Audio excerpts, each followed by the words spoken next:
Hello friends, CTET PYQs की श्रृंखला में आपका स्वागत है।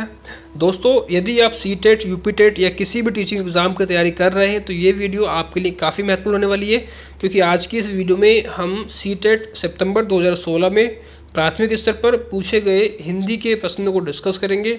ये प्रश्न आपके आने वाले एग्ज़ाम के लिए काफ़ी महत्वपूर्ण होंगे। तो करते हैं स्टार्ट। और स्टार्ट करने से पहले मैं आपसे रिक्वेस्ट करूंगा कि यदि आप चैनल पर नए हैं तो प्लीज़ चैनल को सब्सक्राइब कर लीजिए, बेल आइकन को प्रेस कर दीजिए ताकि आने वाली वीडियो की नोटिफिकेशन आपको मिल जाए। साथ साथ में वीडियो पसंद आए तो लाइक भी कर दीजिए। तो करते हैं स्टार्ट, और मैं उम्मीद करूंगा कि आप खुद से इन प्रश्नों को सॉल्व करने की कोशिश करेंगे। वीडियो के लास्ट में अपना स्कोर हमारे साथ शेयर करेंगे। तो सबसे पहले 91 से 98 तक गद्यांश दिया गया, ठीक है। इस गद्यांश को पढ़ना है और इसके अकॉर्डिंग ही आपको जो प्रश्न पूछे गए हैं उसके उत्तर देने हैं। तो गद्यांश था, हमें स्वतंत्र हुए 15 वर्ष हुए थे कि पड़ोसी चीन ने हमारी पीठ में छुरा भोंक दिया। उत्तर सीमा की सफ़ेद बर्फीली चोटियां शहीदों के खून से सनकर लाल हो गईं। हज़ारों माँओं की गुंजन सूनी हुई, हज़ारों की मांग का सिंदूर पूछ गया और लाखों अभागे बच्चे पिता के प्यार से वंचित हो गए। गणतंत्र दिवस निकट आ रहा था, देश का हौसला पस्त था, कोई उमंग नहीं रह गई थी पर्व मनाने की। तभी सोचा गया कि जानी मानी फिल्मी हस्तियां आयोजन में शामिल हों तो भीड़ उमड़ेगी। वहाँ कोई ऐसा गीत प्रस्तुत हो जो लोगों के दिलों को छूकर उन्हें झकझोर सके। चुनौती फिल्म जगत तक पहुंची। एक नौजवान गीतकार प्रदीप ने चुनौती स्वीकारने का मन बनाया और गीत लिखना शुरू किया। लेकिन सुर और स्वर के बिना गीत का क्या। प्रदीप संगीत निर्देशक श्री रामचंद्र के पास पहुंचे। उन्हें गीत पसंद आया और रक्षा मंत्रालय को सूचना दे दी गई। 26 जनवरी का शुभ दिन आया। लाखों की भीड़ बड़ी उत्सुकता से प्रतीक्षा कर रही थी। तब तक जो धुन बज रही थी वह हटी और थोड़ी देर शांति रही। तभी उस शांति को चीरता हुआ लता मंगेशकर का वेदना और चुनौती भरा सुर सुनाई पड़ा। ऐ मेरे वतन के लोगों, जरा आंख में भर लो पानी। समय जैसा थम सा गया, सभी के मन एक ही भाव, एक ही रस में डूब गए। गीत समाप्त हुआ तो लगभग 2 लाख लोग सिसक रहे थे। आंसू थे कि थमते ही ना थे। तो ये पैराग्राफ पूछा गया कितना। ये जो पैराग्राफ में जो दृश्य दिखाया गया, ये भारत और चीन का जो युद्ध हुआ था 1962 में, उस समय का एक ये किस्सा है जब लता मंगेशकर ने ये गीत गाया था गणतंत्र दिवस पर, ठीक है। तो प्रश्न क्या है? प्रश्न यह है, ऐ मेरे वतन के लोगों, गीत के बारे में क्या सच नहीं है? ऑप्शन ए, मन्ना डे ने सुर दिया। ऑप्शन बी, सी रामचंद्र ने संगीत दिया, लता मंगेशकर ने स्वर दिया, प्रदीप ने लिखा। तो देखिए, प्रदीप ने लिखा ये भी सही है, लता मंगेशकर ने स्वर दिया और रामचंद्र ने संगीत लिखा, ये संगीत दिया। ये तीनों ही ऑप्शन सही हैं, जबकि मन्ना डे ने स्वर दिया ये गलत ऑप्शन है। Option A is the right answer, ठीक है। नेगेटिव पूछ रहा था, नेगेटिव कौन सा है? मन्ना डे ने स्वर दिया, ये गलत है। स्वर दिया था लता मंगेशकर ने। अगला प्रश्न है,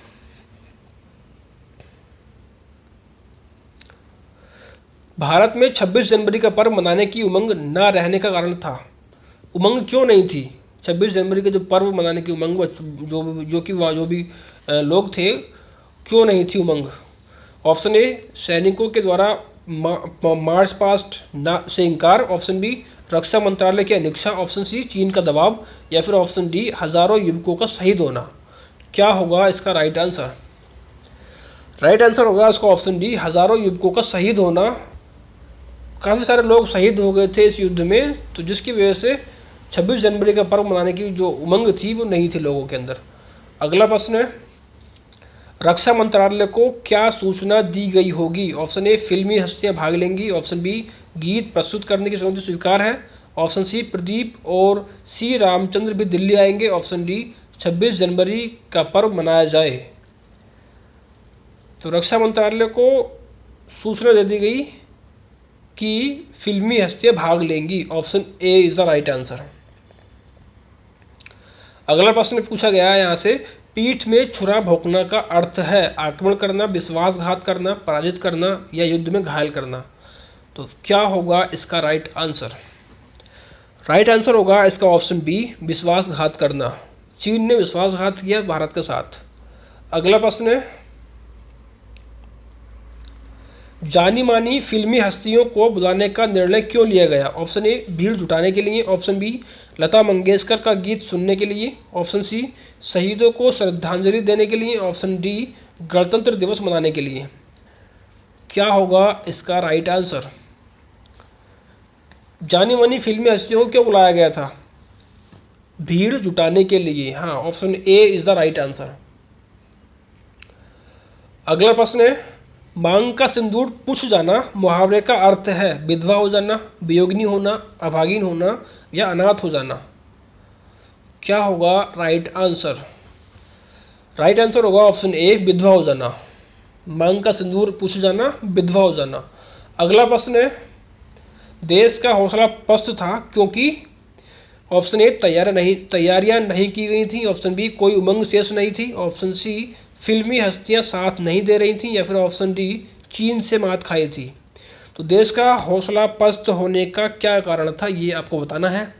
राइट आंसर होगा ऑप्शन डी, चीन से मात खाई थी इसीलिए देश का हौसला पस्त था। Option D is the right answer.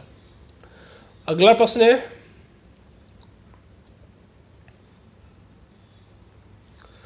उमड़ना क्रिया का कौन सा प्रयोग ठीक नहीं है? नदी उमड़ आई, दूध उमड़ने लगा, आंसू उमड़ चले, भीड़ उमड़ पड़ी। तो कौन सा प्रयोग ठीक नहीं है उमड़ना जो क्रिया है उसके बारे में?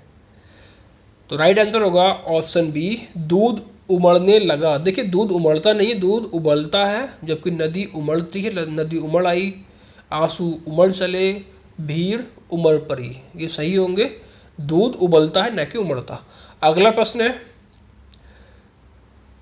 सबसे उपयुक्त उत्तर वाले विकल्प को चुनना है। इसमें हमें 99 का जो क्वेश्चंस है, भाषा शिक्षण के संदर्भ में बाल साहित्य का उद्देश्य है। ऑप्शन ए बच्चों को जीवन कौशल सिखाना, ऑप्शन बी बच्चों को भाषा के नियमों की जानकारी देना, ऑप्शन सी बच्चों को उत्साही पाठक बनने के लिए प्रोत्साहित करना, या फिर ऑप्शन डी बच्चों को साहित्यिक विधाओं से परिचित करवाना। तो भाषा शिक्षण के संदर्भ में बाल साहित्य का उद्देश्य क्या होगा ये आपको बताना है। राइट आंसर होगा ऑप्शन सी, बच्चों को उत्साही पाठक बनने के लिए प्रोत्साहित करना भाषाई शिक्षण के संदर्भ में बाल साहित्य का उद्देश्य होता है। अगला प्रश्न है, संदर्भ में व्याकरण का शैक्षिक निहितार्थ है। ऑप्शन ए व्याकरण का संदर्भ पाठ्य पुस्तक में ही होता है, ऑप्शन बी व्याकरण पाठ के संदर्भ में सिखाया जाता है, ऑप्शन सी पाठ के संदर्भ में व्याकरण जानना जरूरी नहीं है, ऑप्शन डी व्याकरण और संदर्भ दोनों अलग है। तो व्याकरण संदर्भ में व्याकरण का जो शैक्षिक निहितार्थ है वो क्या होगा? राइट आंसर होगा ऑप्शन बी, व्याकरण पाठ के संदर्भ में सिखाया जाता है। जो व्याकरण सिखाते हैं वो पाठ के संदर्भ में सिखाया जाता है। अगला प्रश्न है, बच्चों को कहानी सुनाने की उपयोगिता सिद्ध होती है कब? ऑप्शन ए कहानी कहने के तरीके द्वारा, ऑप्शन बी कहानी में गुथे हुए नैतिक मूल्यों के आधार पर, ऑप्शन सी कहानी से मिलने वाली ज्ञान विज्ञान की जानकारी द्वारा, ऑप्शन डी कहानी से मिलने वाली सीख के द्वारा। तो कहानी सुनाने की उपयोगिता सिद्ध कब होगी? जब बच्चों को उस कहानी से सीख मिले। तो कहानी से मिलने वाली सीख के द्वारा कहानी सुनाने की उपयोगिता सिद्ध होगी। Option D is the right answer. अगला प्रश्न है, अवलोकन को आकलन का भाग तभी कहा जा सकता है जब अवलोकन, ऑप्शन ए प्रतिदिन प्रत्येक बच्चे का किया जा रहा हो, ऑप्शन बी लड़के लड़कियों का आकलन अलग अलग किया जा रहा हो, ऑप्शन सी अनिवार्यतः औपचारिक रूप से किया जा रहा हो, या फिर ऑप्शन डी नियमित रूप से किया जा रहा हो। तो राइट आंसर क्या होगा ये आपको बताना है। अवलोकन का आकलन का भाग तभी कहेंगे जब प्रतिदिन प्रत्येक बच्चे का आकलन किया जा रहा हो। Option A is the right answer. अगला प्रश्न है, सुरभि किसी भी ऐसे शब्द विशेष को बोलने में कठिनाई अनुभव करती है जिसमें 2 से अधिक बार ता की आवृत्ति हुई हो। आप उससे या उसे क्या करने के लिए कहेंगे? ऑप्शन ए ऐसे शब्दों का विकल्प ढूंढ कर देंगे, ऑप्शन बी ऐसे शब्दों को बार बार सुनने के लिए कहेंगे, ऑप्शन सी बोलते समय इस ओर ध्यान न देने के लिए कहेंगे, ऑप्शन डी ता वाले शब्दों को बार बार उच्चारण करवाएंगे। क्या होगा इसका राइट आंसर? राइट आंसर होगा ऑप्शन डी, ता वाले शब्दों को बार बार उच्चारण करवाएंगे। Option D is the right answer. अगला प्रश्न है, प्राथमिक स्तर पर भाषा का आकलन करने में सर्वाधिक सहायक है पोर्टफोलियो, नाटक का मंचन, वीडियोग्राफी या लिखित परीक्षा। सबसे अधिक जो सहायक है भाषा के आकलन में प्राथमिक स्तर पर, वो बताना है आपको। राइट आंसर होगा ऑप्शन सी, वीडियोग्राफी। वीडियोग्राफी प्राथमिक स्तर पर भाषा का आकलन करने में सर्वाधिक सहायक होता है। अगला प्रश्न है, यदि तुम्हें डलिया भरकर आम दे दिए जाए तो तुम क्या करोगी? इस प्रश्न का उद्देश्य है बच्चों के अनुभव और चिंतन को स्थान देना, ऑप्शन बी बच्चों की मौखिक परीक्षा लेना, ऑप्शन सी बच्चों को गणित की ओर प्रवृत्त करना, ऑप्शन डी बच्चों को नए शब्दों से परिचित करवाना। क्या होगा इसका राइट आंसर? राइट आंसर होगा ऑप्शन ए, बच्चों के अनुभव और चिंतन को स्थान देना। ये होगा इस प्रश्न का उद्देश्य। अगला प्रश्न है, अकादमिक सत्र शुरू होने के 2 माह बाद तक भी कक्षा 4 के विद्यार्थियों को भाषा की पाठ्य पुस्तकें उपलब्ध नहीं कराई जा सकी। ऐसी स्थिति में शिक्षक को क्या करना चाहिए? ऑप्शन ए, पाठ्य पुस्तक के उपलब्ध होने तक पठन लेखन की प्रक्रिया आरंभ न करवाए, भाषाई क्षमताओं के विकास के लिए अन्य विषयों की पाठ्य पुस्तक का प्रयोग करें, श्रवण एवं वाचन कौशल का अभ्यास करवाते रहें, विद्यार्थियों को पाठ्य पुस्तक अपने आप खरीदने के लिए प्रोत्साहित करें। तो क्या करेंगे ऐसी स्थिति में आप एक शिक्षक के रूप में? राइट आंसर होगा ऑप्शन सी, श्रवण एवं वाचन कौशल का अभ्यास कराते रहें। किताब नहीं है कोई बात नहीं, सुनने और बोलने की प्रक्रिया जो कौशल है लिसनिंग का और बोलने का, इसका अभ्यास कराते रहें। अगला प्रश्न है,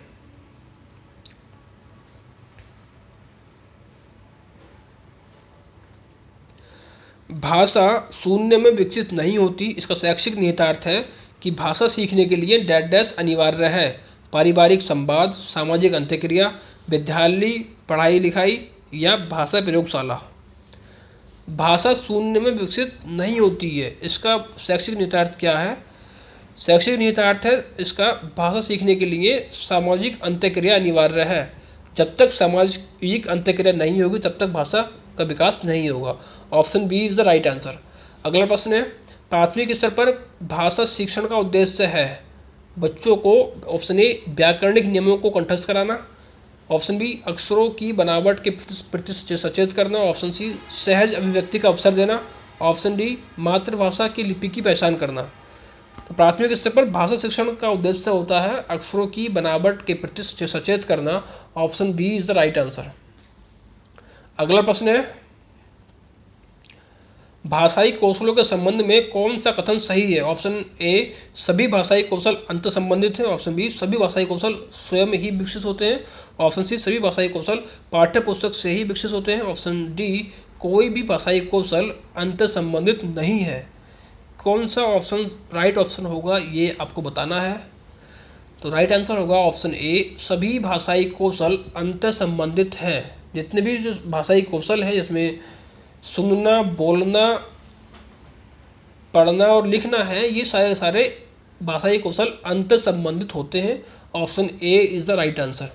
अगला प्रश्न पूछा गया है, पढ़कर समझना कुशलता का विकास करने में सबसे कम महत्वपूर्ण क्या? सबसे कम महत्वपूर्ण की बात कर रहा है। तो ऑप्शन ए कहानी का अंत बदलवा देना, ऑप्शन बी कहानी पर आधारित व्याकरण समझाना, ऑप्शन सी कहानी को अपनी भाषा में कहलवाना, ऑप्शन डी कहानी पर आधारित प्रश्न बनवाना। सबसे कम महत्वपूर्ण क्या होगा ये बताना है आपको। राइट आंसर होगा ऑप्शन बी, कहानी पर आधारित व्याकरण समझाना। ये जो है पढ़कर समझना कुशलता का विकास करने में सबसे कम महत्वपूर्ण होगा। अगला प्रश्न है, निम्नलिखित में से कौन सा कथन प्राथमिक स्तर पर भाषा सीखने के एक महत्वपूर्ण उद्देश्य की ओर संकेत करता है?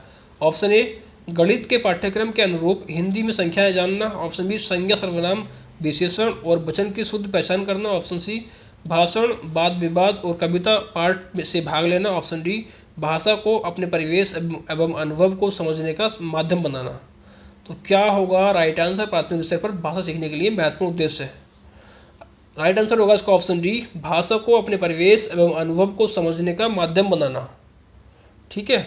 अगला प्रश्न है, भाषा सीखने में शब्दकोश का बहुत महत्व है। निम्नलिखित में से शब्दकोश का सबसे कम महत्वपूर्ण उपयोग कौन सा होगा?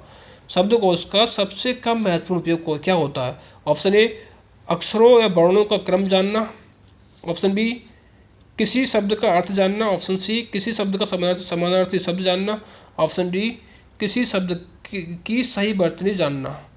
तो कौन सा ऑप्शन शब्दकोश का सबसे कम महत्वपूर्ण उपयोगी या उपयोग कौन सा होगा? राइट आंसर होगा ऑप्शन ए, वर्णों या अक्षरों का क्रम जानना, ये सबसे कम महत्वपूर्ण है। Option A is the right answer. अगला प्रश्न है, जब बच्चे भाषा से भिन्न कोई विषय पढ़ते हैं तो वे साथ साथ भाषा भी सीखते हैं या साथ साथ परीक्षा की तैयारी भी करते हैं या केवल अवधारणा ही बना पाते हैं या फिर केवल विषय ही पढ़ते हैं? तो जब बच्चे भाषा से भिन्न या भाषा से अलग कोई भी विषय पढ़ते हैं तो वे साथ साथ भाषा का प्रयोग भी सीखते हैं, भाषा को भी सीखते हैं।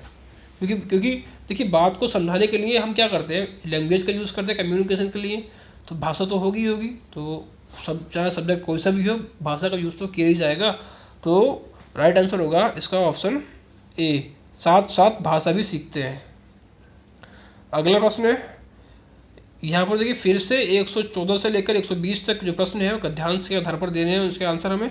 गद्यांश क्या है? बारिश के लिहाज से वह साल ठन गोपाल था, खेतों में जैसे तैसे धान रोप दिया गया था लेकिन तेज धूप ने उसे झुलसा दिया था। सावन सिर पर था और बादल लापता, कि तभी एक उमसती हुई रात में बिजली कड़कने से नींद खुली, थोड़ी देर में झींसियाँ पड़ने लगी, चारपाइयाँ आंगन से उठाकर भीतर कर ली गई, लेकिन हवा गुम थी और गर्मी ज्यों की त्यों, लिहाजा वह रात रत जगह में ही गई। सुबह हुई तो लोग धान बच जाने को लेकर ऊपर वाले का शुक्रिया अदा करते दिखे। बरसात रात वाली रफ्तार से जारी थी, न उससे धीमी न तेज। आसमान समतल और तकरीबन सफ़ेद था, बादल बीच बीच में जरा सा गुर्राकर खामोश हो रहे थे। स्कूल का टाइम तो हम जैसे ढीलों ने एक तरफा तौर पर स्कूल का टाइम हुआ तो हम जैसे ढीलों ने एक तरफा तौर पर रैनी डे मनाने का फैसला किया, जबकि पड़ाकों ने बस्ता लादा और सुपरिचित रास्ते पर बढ़ चले। थके हारे पड़वैये शाम को लौटे तो उनकी हालत कटे खेत में पानी भरने पर भागे चूहों जैसी थी। बारिश से बुरी तरह उबकर हम सोए, इस उम्मीद में कि कल नीला आकाश देखने को मिलेगा। तो ये एक पैराग्राफ था बारिश के ऊपर धान की फसल के लिए। इसके आधार पर जो प्रश्न पूछा गया है, बारिश के लिहाज से वह साल ठन गोपाल था, वाक्य का भाव क्या है? बहुत बारिश हुई थी, अकाल के कारण पैसा नहीं था, पढ़ाई नहीं कर पाए थे या बारिश नहीं हुई थी। तो ठन गोपाल था बारिश के लिहाज से, तो राइट आंसर होगा ऑप्शन डी, बारिश नहीं हुई थी। अगला प्रश्न पूछा गया है, सावन सिर पर था, इस कथन का आशय है कि सावन दूर था, आने वाला था, आ चुका था या सूखा था? सावन सिर पर था, आ चुका था, option C is the right answer. अगला प्रश्न पूछा गया है, गद्यांश के आधार पर कहा जा सकता है कि अगले दिन, ऑप्शन ए, लोग तेज बारिश के ना होने से खुश थे, तेज बारिश में रेनी डे मनाया जाता है, लोग बारिश होने से खुश थे, या फिर लोग बारिश के ना होने से परेशान थे। तो अगले दिन क्या था? लोग बारिश होने से खुश थे, option C is the right answer, option C इसका राइट आंसर होगा। अगला प्रश्न है, झींसियाँ शब्द का भाव है तेज फुहारे, तेज बूंदाबांदी, बहुत हल्की बूंदाबांदी, मूसलाधार बारिश। तो राइट आंसर होगा इसका ऑप्शन सी, बहुत हल्की बूंदाबांदी को कहते हैं झींसियाँ। अगला प्रश्न पूछा गया है, जब हम जैसे ढीलों ने एक तरफा तौर पर रैनी डे मनाने का फैसला किया, वाक्य में लेखक ने अपनी किस विशेषता को बताया है? पढ़ाई में पिछड़े का, हर्षोल्लास से त्यौहार मनाने का, दिमाग से कमजोर का या बारिश का मजा लेने वालों का? तो क्या होगा राइट आंसर इसका? राइट आंसर होगा ऑप्शन ए, पढ़ाई में पिछड़े हैं, मतलब हम जैसे ढीलों ने एक तरफा तौर पर रैनी डे मनाने का फैसला किया, पढ़ाई में पिछड़े हैं, पीछे हैं। ठीक है, अगला प्रश्न है, किन लोगों ने रैनी डे नहीं मनाया? ऑप्शन ए, जो पढ़ाकू थे, जो डरपोक थे, जो भीगना नहीं चाहते थे या जो बारिश से बचते थे। तो रैनी डे किसने नहीं मनाया? जो पढ़ाकू थे वो भी स्कूल चले गए, जो पढ़ाकू थे स्कूल गए, जो पढ़ाकू नहीं थे वो स्कूल नहीं गए। तो राइट आंसर होगा इसका ऑप्शन ए, जो पढ़ाकू थे उन लोगों ने रैनी डे नहीं मनाया। अगला और लास्ट प्रश्न है आज का, सावन सिर पर था और बादल लापता, वाक्य है सरल, मिश्र, संयुक्त और संकेतवाचक। तो क्या होगा इसका राइट आंसर आपको बताना है। बताइए क्या होगा राइट आंसर। सावन सिर पर था और बादल लापता। सरल, मिश्र, संयुक्त या संकेतवाचक। तो राइट आंसर होगा इसका ऑप्शन सी, संयुक्त। संयुक्त वाक्य है, ये जो वाक्य है संयुक्त वाक्य है। जब दो सरल वाक्यों को समुच्चय बोधक शब्द या अवयव और, एवं तथा आदि के द्वारा जोड़ दिया जाता है तो उसे संयुक्त वाक्य कहा जाता है। तो ये थे 30 प्रश्न। आप, आई होप कि ये जो प्रश्न है आपके एग्जाम में आपके स्कोर को बढ़ाने में हेल्प करेंगे। ठीक है, तो इस वीडियो से इतना ही। बाकी का कोई आपके सुझाव या कमेंट हो, कमेंट के माध्यम से हमारे साथ शेयर कर सकते हैं। ठीक है, इस वीडियो से इतना ही। मिलते हैं एक नई वीडियो में, तब तक के लिए नमस्कार, जय हिंद, जय भारत।